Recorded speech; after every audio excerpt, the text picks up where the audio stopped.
How's it going, gamers? Another day, another video, and in this one I'm going to be showing a lot of you players out there how to maximise your chances of survival in Friday the 13th playing as the counsellors, and also maximise your kill streak playing as Jason.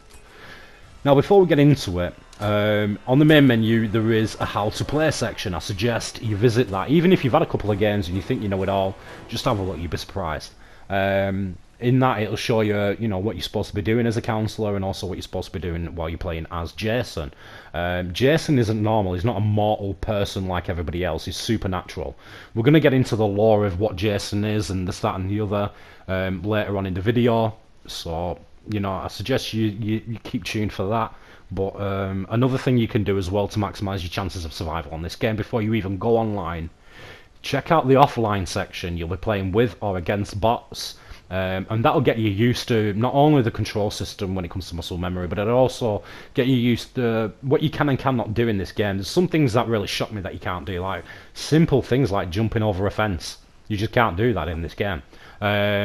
Gently, crawling down a rock face, a small little rock face. You just can't do things like that. So I was a bit upset with that, but at the end of the day, it's still a decent teen slasher game.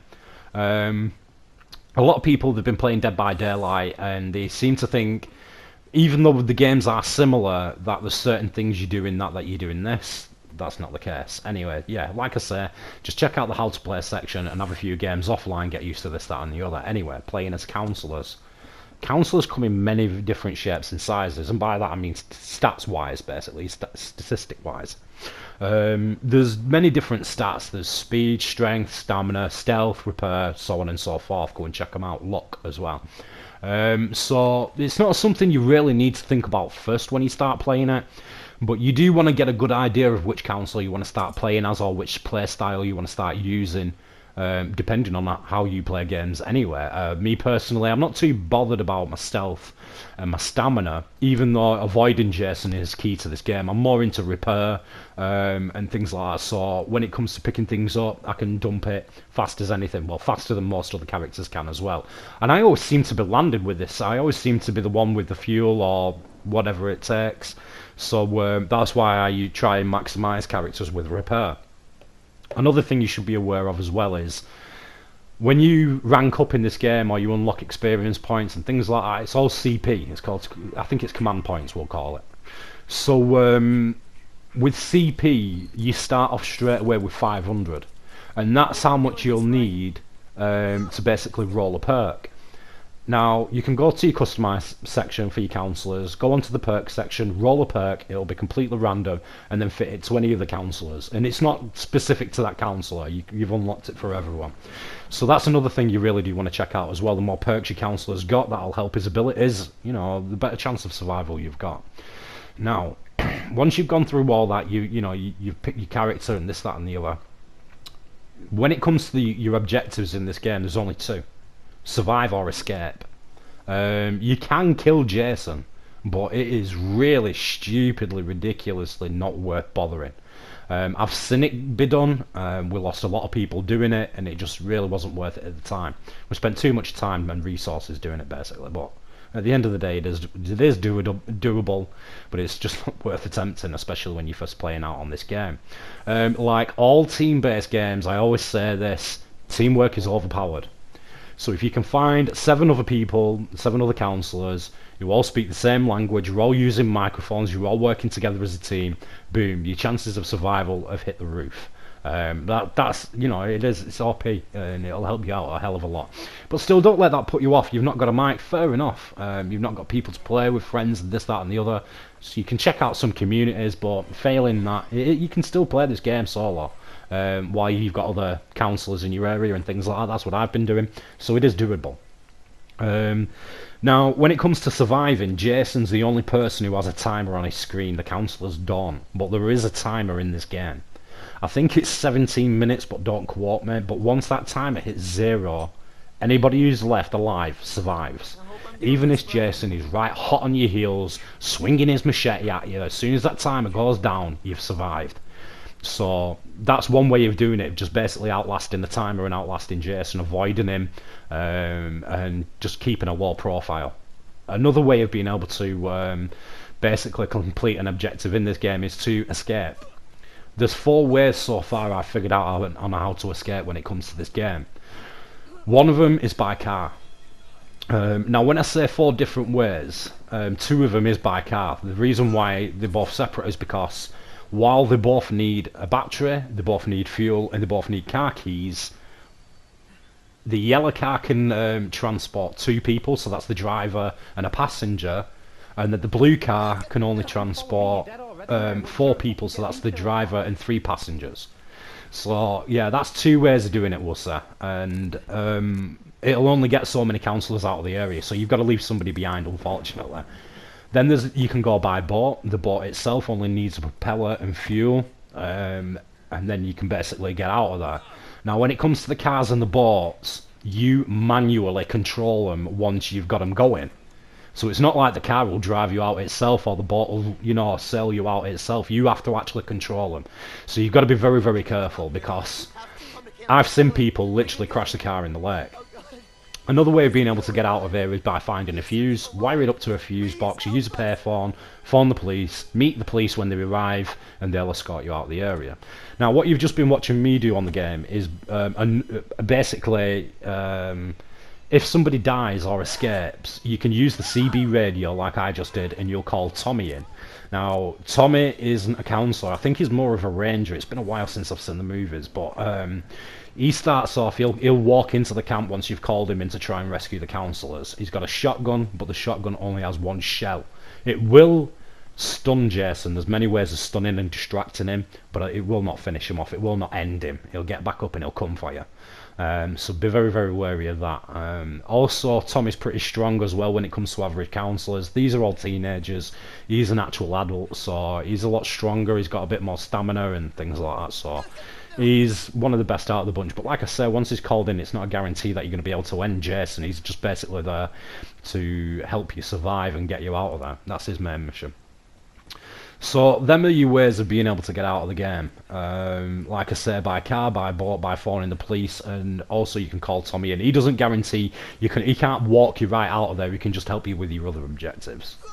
What you need to know is Jason, like I say, he's not normal, he's supernatural. We're going to get into what Jason's capabilities are in a second, but I really do advise you to carry on watching the video, because you need to be aware of what Jason can do when it comes to tracking you down and murdering you. Another thing you should be really, really aware of is you make a lot of noise in this game, whether you're running around, whether you're talking on your walkie-talkies, whether your stamina's really low and you're breathing heavily. When you come across dead bodies and you're startled, you know, fear and things like that all plays into it. If you look at your mini-map, where your cursor is, as you start to run around, you'll eventually notice circles are being emitted by your cursor. When that starts to happen, Jason can see that on his screen coming from your location. So, to maximise your chances of survival, try and keep your stamina bar up, don't let it deplete too fast. Try and avoid dark areas and staying on your own, because this will all start playing into your fear. You'll know when Jason's around you because the music goes out of freaking control, starts scaring the life out of you. When it gets like that, Jason's close by. He might not have spotted you, but he can use senses and things like that to try and narrow down where you are, so you really, really want to avoid being in his area. As soon as that music starts pumping up, try and sneak away whatever you can to get out of there, because he's close by, he will track you down and he will slay you. It's as simple as that. So, there's not really much more I can add when it comes to counsellors. You've got your abilities, you've got your perks, things like that. Check it out. Like I say, play offline. You'll get some experience with playing offline. That'll help you roll new perks and things like that. Also, you can customise your characters out. I see a lot of people running around in bright colours, which is cool for the game. It's authentic for the game and things like that, but you're easy to spot from a mile away. So keep that in mind. You can go on the PlayStation Store as well, download some cosmetic packs for basically cheap. They really are cheap. I'm looking at the 1980s summer spring break pack or whatever. I'm thinking of getting that because it feels a lot more authentic when it comes to this game.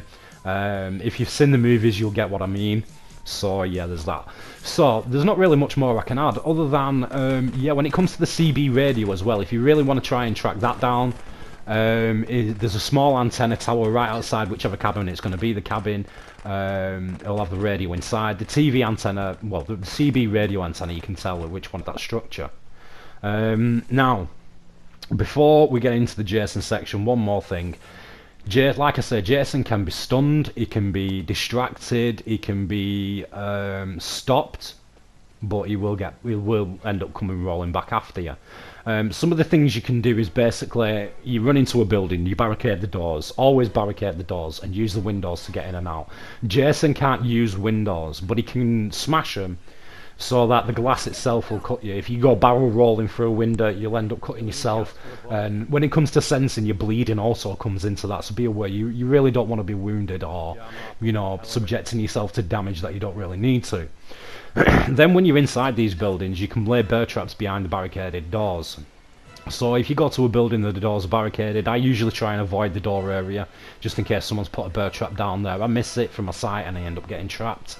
It's a pain in the butt. Jason will see it, he'll come for you. So yeah, I mean, when you realise, when you start playing at it and you're playing at this game and you realise what Jason's capable of, you'll know a lot of his abilities, and your survival chances are slim from the get-go. So the more of this, you know, you take in and the more of it you implement, that's when you're maximising your chances of survival.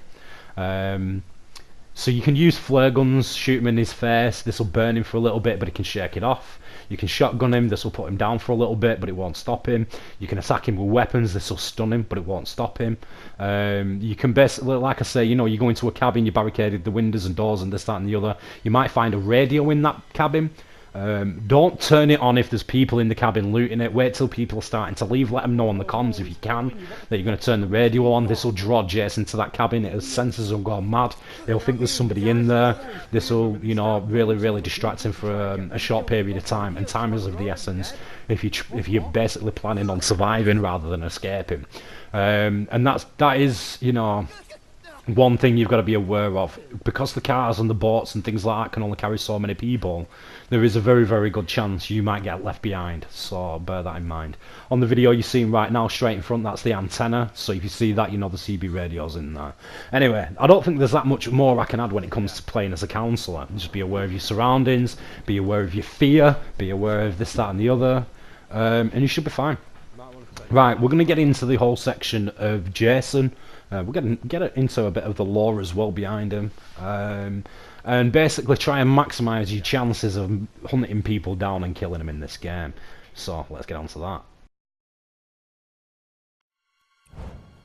Right, so for this next bit, before we actually get into Jason in the game, we need to start talking about Jason in the movies, because that'll start to make a lot of sense as to what's going on when it comes to some of these screens. So while I start talking about what goes on in the movies, there's going to be a lot of spoilers. So while I start to talk about it, this sticker's going to appear in the corner here. That way you'll know that while the video's playing, this is where I'm talking about the lore. So if you really are interested in watching the movies and you don't want spoilers, then just fast forward through the video until the sticker disappears. Okay? So yeah, spoiler alert. Basically, you'll notice that Jason in the game comes in many different shapes and sizes as well. And this is more down to his strengths and weaknesses than it is stats with counsellors. So there's certain things he's capable of doing and certain things he's not capable of doing, or, you know, he's got a weakness to. And this is all down to parts. Now, you'll notice there's part 2, 3, 4, 5, 6, all the way up to, I think it's 9. When it comes to the different Jasons in this game, and these are all, like I said, from the movies, Friday the 13th, part 2, 3, 4, 5 onwards. One thing you'll notice is there is no Jason from Friday the 13th, part 1. This is simply because Jason wasn't the main killer, or he wasn't actually, he didn't feature in the movie. It was his mother. His mother was the person going around murdering everybody. The reason behind that was because Jason was already dead. Jason was basically, I think he was a 13-year-old kid. He was disfigured. I'm not sure if it was through a defect at birth or through a childhood accident. I cannot remember for the life of me. But basically, he was disfigured. Now, Camp Crystal Lake was a summer camp. And a lot of teenagers from high school during the summer break used to visit Camp Crystal Lake, go on adventures, various things like you do at summer camp and things like that. I think we've all been there. So the kids, they end up coming across Jason. And obviously they're all like in their older years. Jason's pretty young. They see him, they notice he's disfigured, and they end up bullying him and bullying him. and bullying him and bullying him to the point where Jason ends up in an accident and he ends up drowning in Camp Crystal Lake. It's not something that was done on purpose, but because these kids were so freaking mean to him, that's how he ended up in this accident in the first place, and he ended up drowning in the lake. This really hit his mother badly. She ended up flipping a lid. So there is no Jason from Friday the 13th Part 1 because he never featured in the movie. His mother was the main serial killer. Once she'd found out what had happened to Jason, I'm not sure if it was the year after or a couple of years later, once the kids returned to Camp Crystal Lake, she went on a murder spree and started slaying them. So yeah, I mean, that is a bit of a spoiler from the first movie. Now, what ends up happening near the end of the movie is one of the survivors ends up killing Jason's mum. I'm pretty sure she chops her head off and throws her head in the lake. Big mistake. Because Jason drowned in that lake, once his mother's body's dumped in there, this rises Jason from the dead. So, like I said, Jason's not mortal. He's a ghost. He's supernatural. He's like a spectre. And he's lethal. You just can't kill him. This is why there's so many Friday the 13th movies. He dies at the end of every one and comes back stronger and more powerful. So yeah, that's the story of Jason basically, and how he ends up coming up, rising and becoming the killer that he is. So yeah, that's why there's no Part 1 Jason in this, and you know, it goes on from what it goes on to. Each different part is a different Jason from specific movies, and this is why that Jason has so many weaknesses and strengths. Anyway, I'm stretching the video out, so let's get into Jason himself. So one thing you'll notice that's different when you start playing as Jason is your HUD. In your bottom right hand corner, you've got a few icons there that are completely different from what your counsellors have got. These are all down to tools at your disposal and abilities you've got to end these counsellors once and for all. You've got throwing knives. When you tap L1, hold L1, you'll get a throwing knife out and you're able to launch these at people. They'll cause bleed damage, which helps you detect them easier. They'll slow counsellors down. If they're severely wounded, they'll need a first aid spray, otherwise they'll be limping around, and there's no way they're going to be able to escape from Jason's wrath. So be careful when Jason's throwing these throwing knives at you, because if they hit, you'll know about it. If you press down on the D-pad, Jason's able to put bear traps down just like counsellors can. The difference is Jason hides his bear traps well with fauna, so the bear trap will be down, there'll be leaves all over it, it'll be really hard to detect these. Playing as Jason, I like to put these near generators once I've destroyed them, because counsellors can repair the generators. You can put them near the vehicles they're going to try and use to escape, like the car and the boat. Or cars and the boat, sorry. Near the phone box, fuse box, all sorts of places where you know counsellors are going to end up frequently trying to visit, especially, you know, when it comes to the vehicles. They're going to be coming back and forth with fuel, battery, propeller, keys. So a few bear traps around there. You'll get alerted as soon as someone falls for them. I try and keep a mental note on where most of my traps are going to be, keep them in a small local area, and then you can just teleport there. That's one thing that's really scary about Jason. Playing as this version, I'm able to hold R1, select my map icon, my map will come out, I can pick anywhere on the map and I'll disappear and reappear in that spot instantaneously, so it's pretty scary. He's also got a stalk ability. As soon as that's activated, anyone in his local area shows up red, no matter whether you're in a building or what. If you're actually in a building, the cabin itself will go red. So his sense is really, really powerful, especially if you're close. If you're playing as a counsellor and you hear that music going off in the background, it starts to go out of control, you know Jason's in your local area, you basically just try and get out there as fast as possible, because if he activates his senses, you're screwed. Another thing you can do as well is phase really fast across the map. Basically, you're able to hold I'm able to hold R1, press a button, and I'll just literally start flying across the map super fast.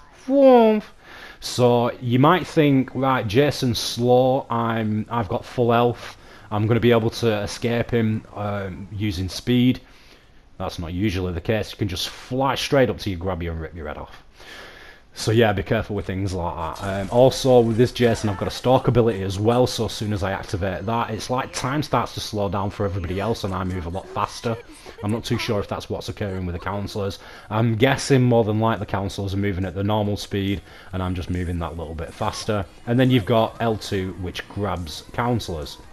Now, Some of you might have played some of you might have played Dead by Daylight in the past. Usually, when you grab hold of somebody, you have to take them to an offering or an altar and things like that. Not the case in this. You just grab them, do a grab kill. That's it. They're dead. You can also grab them and take them to parts of your environment and do an environmental kill. Like you can take them up to a tree trunk and then snap them in half over the tree trunk. All sorts of things. It's really naughty. So that's usually it when it comes to your actual main abilities as Jason, but again, it all depends on which one you've picked. Each one has different strengths and weaknesses, and some will have various abilities, others don't, so it's all about which one you pick, really. Once you've ended up starting to kill a few people, you're laying traps down, you're making it really difficult for these counsellors, and then the game ends. Even if you've killed everybody or you've killed a few people, you'll get quite a lot of XP which you can use to unlock new kills for that Jason. So keep that in mind as well. Anyway, a few things Jason can and cannot do. Jason cannot go through barricaded doors unless his rage meter's full.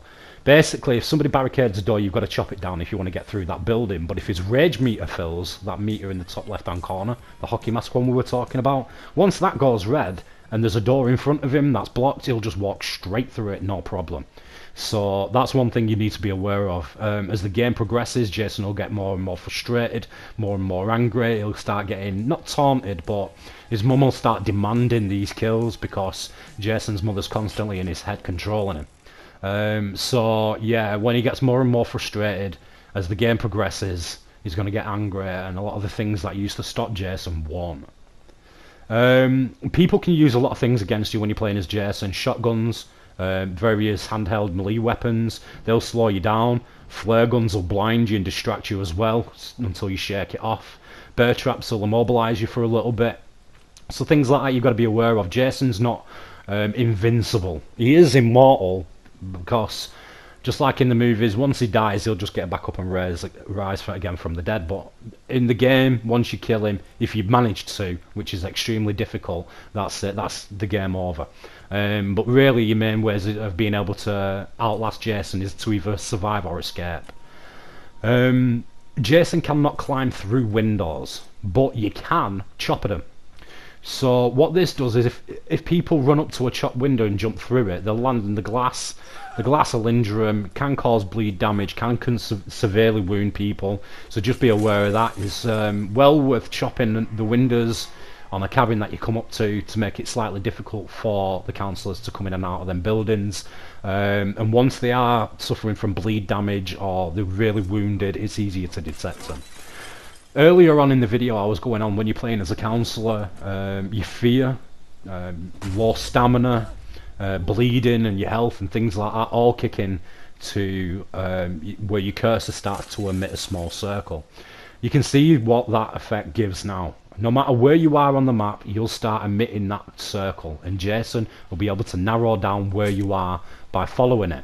Now you can distract them with firecrackers, they'll start to emit the same thing, or you can turn a radio on in a building, that'll start to emit the same thing and distract Jason as well. So when we were talking about all that in the counsellor section, this is basically what we were talking about. As Jason, when you grip hold of someone, try and finish them as fast as possible with a grab kill or an environmental kill, because they can escape by hammering the X button. So you've only got them for a short period of time. Some people can struggle a lot faster depending on the strength. So someone like Tommy can get out your grip pretty quickly. Whereas others who are pretty weak, or the vegans, they're not going to be able to get out of your grip. You'll be able to throttle them to death. So yeah, bear that in mind. And what else? I guess that's really it when it comes to Jason. There's not much more I can really think of. He's easily distracted when it comes to, you know, certain things in your environment and things like that. Also as well, counsellors running around with a pocket knife. If they get gripped by Jason, they'll use the pocket knife on Jason, be able to escape from him. He has to rip the knife out of him before he ends up pursuing him any further. But if they've got the senses filled up, they can just basically track you down with that and the morph. So again, you know, it's all about being careful when you're playing as Jason. I mean, I've got my senses activated now. These two are hiding, but either one of them's injured or scared or whatever, and this just basically lights them up, so I'm easily able to narrow in on them. When you're playing as a counsellor, this is what I mean. You've got to be really, really aware of Jason's abilities and how easy it is for Jason to track you down and murder you. If you're playing as him for the first time, don't worry about it, just get used to your buttons. Like I say, it's usually down to muscle memory. Get used to what you would do as a counsellor, where you'd go, what you'd be looking for, and things like that. And use this to your advantage, use them locations to your advantage. And that's about it. One thing as well is, Jason, you can frequently visit the cars and the boat and the phone and things like that to see how far the counsellors are progressing with things like that. If the bonnet on a car's closed, that means they've put the battery in there, so you know they're going to try and use that car to escape, trap it, wait around near, or keep it memorised on your minimap where it's going to be on your map.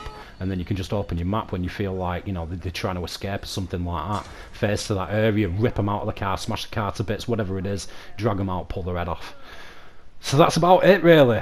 That's the video. I really, really do hope it helps you out. If it does, hit that like button. If you've got any hints, tips, or anything from this video that's really going to help you out and maximise your survival abilities, hit that like button. Also, I do all sorts of videos for all sorts of games. Whether it's, you know, news about certain games that are coming out on PlayStation Plus, or free-to-play section, or this, that, and the other, reviews on various games, my opinion on what I feel like these games are like as I start to play them. Also hints and tips, just like this one for Friday the 13th. I'll do them for many other video games. And then eventually we're getting into streaming, we're getting into various other bits as well when it comes to YouTube and Twitch. So hit that subscribe button. Don't forget as well, hit that bell button. Select all the videos, and then as soon as one of our videos goes live, you'll get a notification from YouTube letting you know, and you'll be one of the first to be able to log in and watch it. Alright, so thanks for watching. Like I say, I hope you enjoyed the video. If you did, hit that like button, and again, good gaming out there. See you soon.